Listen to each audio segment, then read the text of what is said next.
Do you want to come over to my place? Those were the words that started everything between the girl and me. She looked like she was just sleeping. It had been a while since I last saw my sister. She quietly closed her eyes, not laughing, not crying, just sleeping in the cold coffin. Seeing her like that, the word passed away vaguely crossed my mind, but she didn't look dead at all. Her expression was so peaceful, it felt unreal. She was still so young, someone murmured sadly. My sister was in her mid-30s. After a period of overwork and irregular living, she suffered a stroke. Her life should have had much more ahead.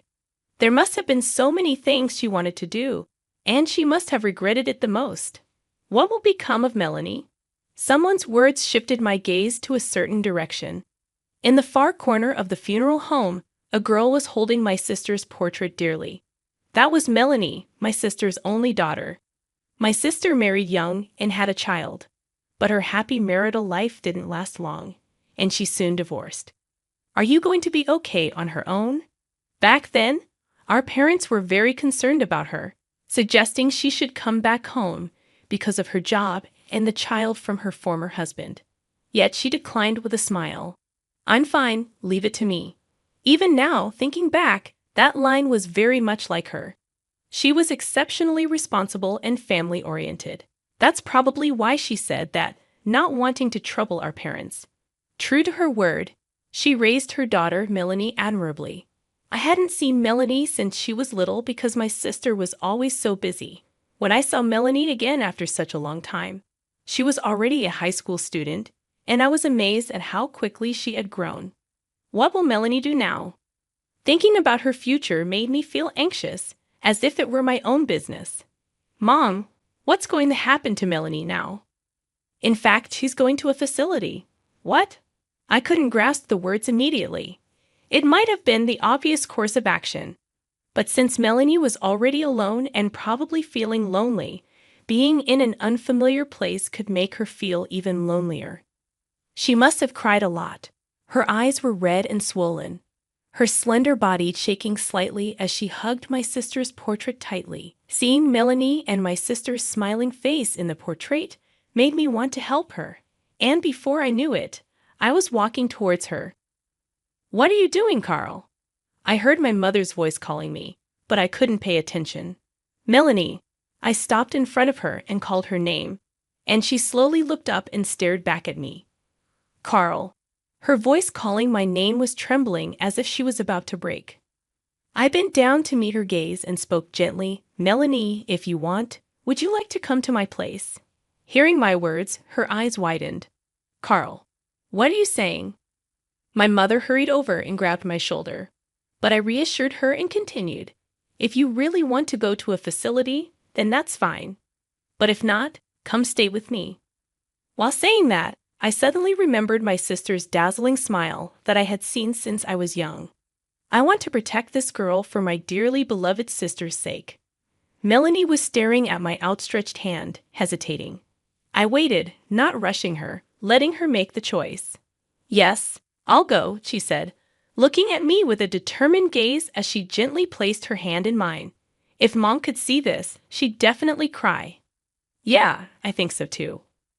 After that, we convinced my mother and the relatives, and I went back to my house with Melanie.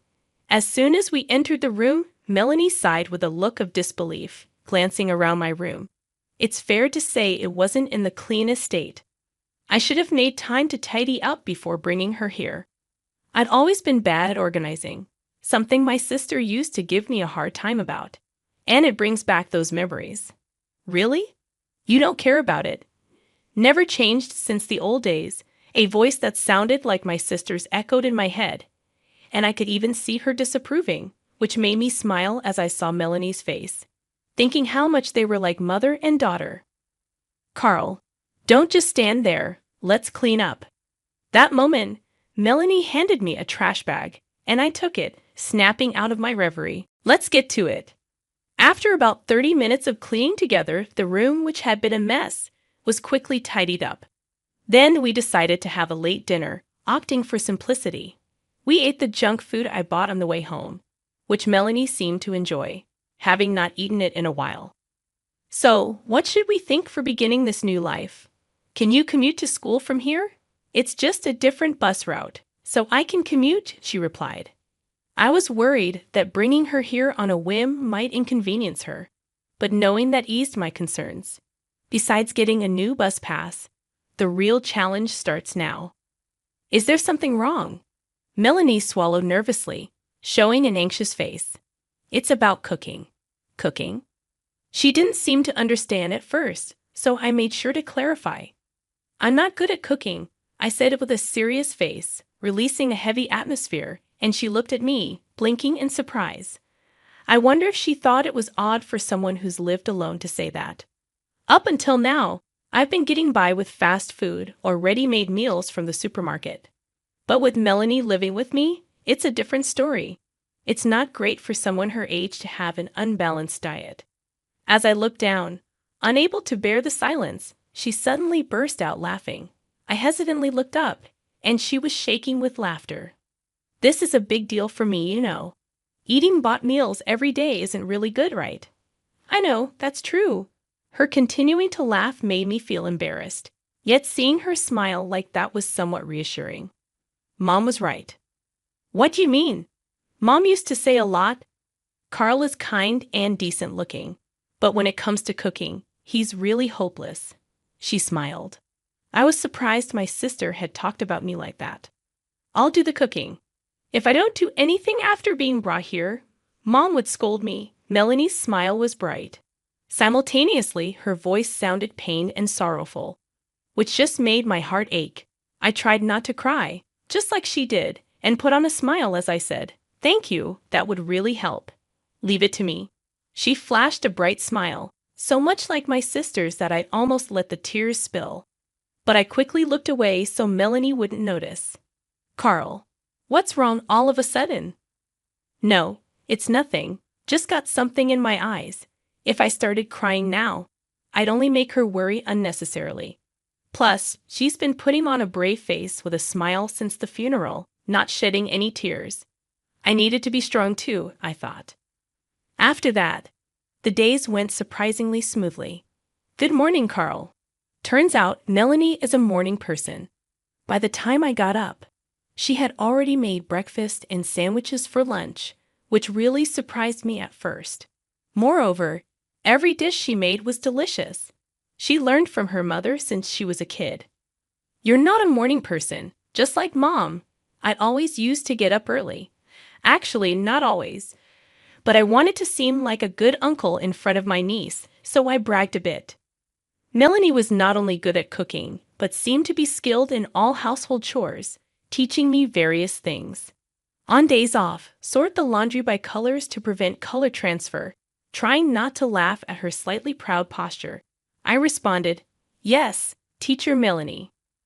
Though I was a bit anxious at first about how things would turn out, she was very capable, and all in all, we had fun.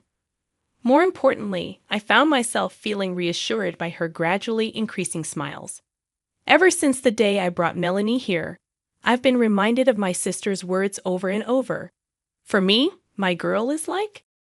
One night, past 1 o'clock a.m., as I was about to go to bed, I noticed light coming from Melanie's room. Huh? What's she doing up at this time? Curious, I peeked into her room and saw her focused on her desk. She was oblivious to my presence, right? She's a high school student, a senior, in the midst of choosing and preparing for college.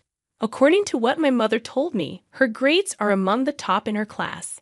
Despite that, she always helps out around the house. Maybe I've been making her worry unnecessarily. That's when an idea struck me. Okay, this is it.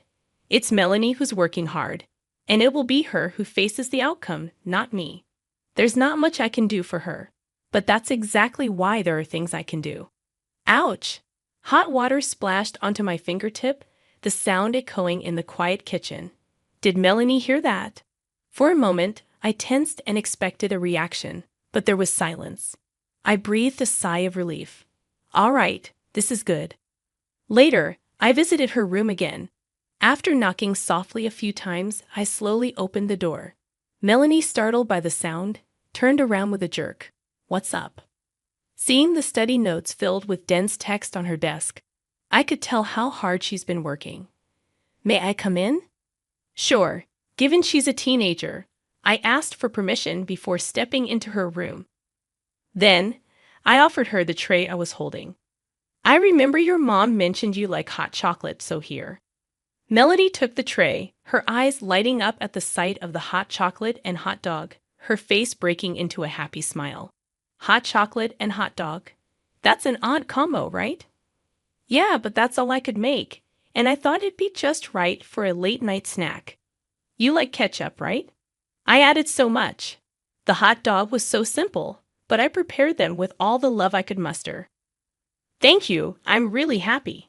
This is nothing. Just make sure you don't stay up too late for tomorrow, okay? Got it. I smiled kindly at her and quietly closed the door behind me. By the way, how's living with your niece going? During lunch at the company cafeteria, my coworker Charles, seeing the sandwich Melanie had prepared for me, asked with keen interest. It's going well. She seems busy with her studies lately. Since that day, the light in Melanie's room has often stayed on late into the night.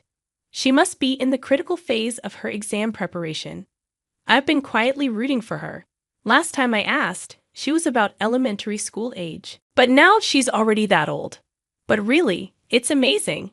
It hasn't been long since her mom passed away, and yet she's teaching you household chores as well as cooking for you. She's really mature. I think that's right. I think to myself, I hadn't realized how capable Melanie was until we started living together. When I saw her at the funeral after a long time, her eyes were red and swollen. She must have cried a lot. But since we started living together, I haven't seen her cry even once. Lately, I've been seeing her smile more. She must be trying her best to get through this in her own way. Maybe I'll buy a cake on the way home today. Wow, you sound just like an uncle. Cut it out. I am Melanie's uncle after all. I've been busy with work, and I haven't even been able to properly prepare a midnight snack for her. I feel like I haven't done anything for her. I remember she said she had an important presentation today. Maybe I should get her a little something as a way to say good job. There's a small cake shop near the grocery store, and once when we passed by, I didn't miss Melanie murmuring, "That looks delicious," as she looked at the cakes in the window. I also noticed she was particularly eyeing the chocolate cakes. After work, I hurried to the cake shop and bought various types of chocolate cakes. Looking at the white box, I couldn't help but smile. I wonder how Melanie will react. Imagining her smile, I hurried home. I'm home. Nobody responded. For some reason, the usual greeting wasn't there. What's going on? Wondering, I walked down the hall and noticed a faint light coming from Melanie's room. Maybe she was concentrating on her studies, cooked up in her room. I moved slowly towards it. I was feeling somehow that I needed to be quiet, though it's my own house. With each step closer, faint voices reached my ears, growing louder until I realized it was the sound of crying. My heart clenched. Had Melanie been crying alone in her room that whole time? I believed she was doing so well. I chose to watch over her from afar, believing in her strength. I'm right here for her. What am I doing? I slowly grasped the doorknob and said, "Melanie, I'm coming in, okay?" As I opened the door, Melanie turned around quickly, surprise written all over her face. Tears were rolling down her cheeks. It's not what it seems. Trying to hide her tearful eyes and wet cheeks, she roughly wiped them with the sleeve of her shirt. My heart ached at the sight, and I gently approached and hugged her. It's okay to cry. At my words, her face froze for a moment, then contorted as she began to cry. Her small body leaned into me, and the next moment, she burst into loud sobs, tears streaming down her face. I should have done this for her long ago. Melanie was bearing it all alone, and I took her strength for granted. I felt really sorry. I gently stroked her small head. After crying for a while, she seemed to calm down and started to speak. I've been trying hard with my studies, but after Mom passed away, my grades dropped, and I felt so frustrated. I want to do well for Mom, but it's been hard. I don't know what to do. I wanted to give something back to her. Hearing her earnest feelings, my eyes welled up. I remembered something my sister used to say. Mom always said that you are her treasure. Really, for me, my girl is a treasure. The look on my sister's face when she thought about Melanie was full of love. It was clear how deeply she adored her daughter. You don't have to push yourself too hard. Just by living happily every day, Mom would be happy. And as for studies, there's always a chance to make up for it. You've done your best, and that's enough to repay her. So don't be too hard on yourself. And if you ever find things tough, please talk to me. To me, you are as precious as a treasure. With tears still streaming down her face, Melanie smiled a relieved smile at my words. Thank you, Carl. Maybe I've been forcing myself to put on a brave face, trying not to be a burden. Not at all. You're a great girl, and you've really been a big help. Oh, that's right. I bought some chocolate cake on my way home. Let's eat it together. Yes, I'll eat it. Seeing Melanie's happy face as she ate the cake made me smile too. Our life together is just beginning, but I want to protect her going forward, for my sister in heaven as well. That was the renewed promise I made to myself.